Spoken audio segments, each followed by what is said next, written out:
Welcome to 21 Days of Prayer and Fasting. We hope these devotionals have been impactful for you, helpful for you, even sharpening you in some ways and helping you grow during this time of prayer and fasting. And today, we have Pastor John Michael with us today. Yeah, what's up, everybody? Hey, and we were talking a little bit before we start recording, and we're kind of talking we've talked about relationships. Yeah. Before, but today we're taking it from a little bit of a different vantage point, and in some ways dabbling into the importance of accountability in some ways too. So, what do we have today? Yeah, so we're going to dive in a moment to the book of Ecclesiastes, but first I wanted to share a quote. So some of you may know, and maybe the sound of my voice gives it away, but I'm not from Tennessee.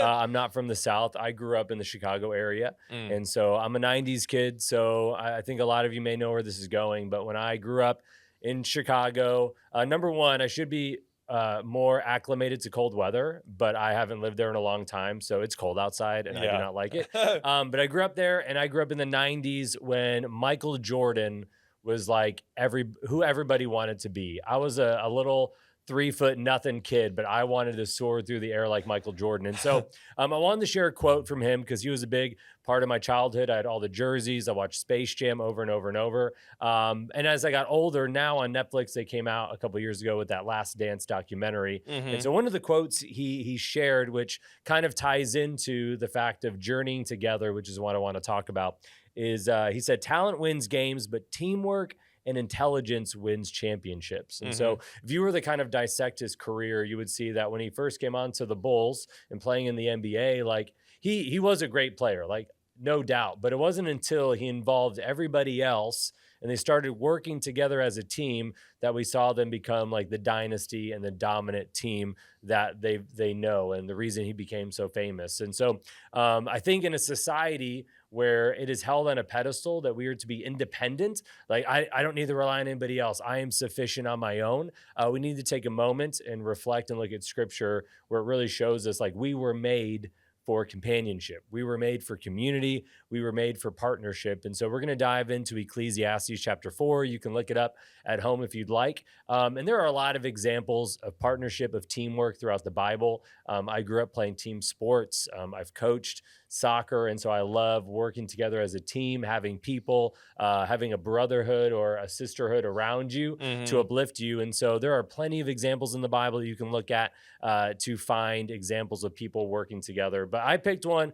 that this is a verse a lot of people know, but I'm not going to go with Adam and Eve or Abram and Aaron, Jesus and the disciples. Like there are plenty. I'm going to go into Ecclesiastes, which is it's attributed the author as Solomon. Yeah. So Solomon, son of King David, king of Israel, wisest, richest man who ever lived. But it is a little bit of a pessimistic book. Yeah. Because if you look at Ecclesiastes, it translates literally to teacher or preacher. So it is Solomon, and he sometimes it's referred to him as like the preacher.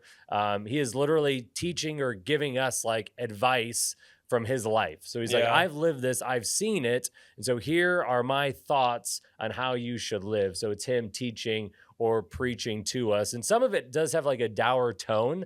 If you read the beginning of chapter 4, verses 1 through 8, it talks about oppression and injustice. Yeah. Again, when I read the Bible, not necessarily a couple things that I'm like, hey, I need to be like inspired right now. Yeah. Oh, oppression. Okay. He talks about envy and toil, contentment and simplicity, and then isolation and loneliness. So before he gets to verse 9 in chapter 4, these are all things he hits you with, which are kind of like, oh my gosh, like I'm having an existential crisis right now. Like, what is the meaning of life? Like, okay. And then verse 9 kind of gives the antidote or the answer to these things that he lays out. And you can dive into Ecclesiastes and walk through a ton of other themes and topics. But in verse 9, and let me read it here, because this is kind of the answer to those first things he lays out through verses 1 through 8. He says, "Two are better than one, because they have a good reward for their labor. For if they fall, one will lift up his companion. But woe to him who is alone when he falls, for he has no one to help him up. Again, if two lie down together, they will keep warm. And how can they be warm alone?" And I'll break that one down because it's not what you think. All right? And though one may be let me start again. Though one may be overpowered by another, two can withstand him. and a threefold cord is not easily broken. And so, kind of the first idea I want to pull from this is the power of partnership, or Yeah. there is power when you have partners, you have people around you when you journey together. And so, the first line in verse 9, it says, two are better than one. And so, Solomon isn't trying to hide it, but hey, we're walking through all these things, verses 1 through 8. What is the solution?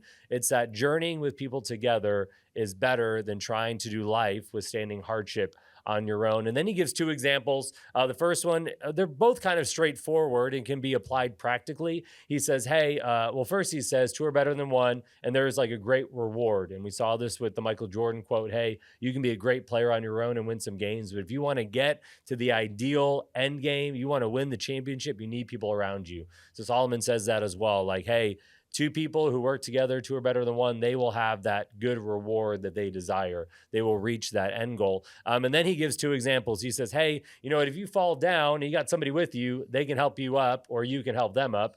But woe or take grief on the person that falls down and who knows, may be injured and you got nobody around you. You're just laying there. So you, in a literal sense, need people if you fall down to physically help you. But again, that word fall can be translated into a spiritual hardship and emotional hardship. And man, it is a lot easier to walk through emotional and spiritual hardships when you have trusted people around you to help pull you through it. Yes, you need God to guide you. You need prayer, you need devotion, but it really helps having those people to physically come around you and say, hey, we're here to withstand these spiritual, emotional, and physical hardships with you. And woe to the person who doesn't have anyone, who's walking through something spiritually, emotionally alone. Like that is difficult.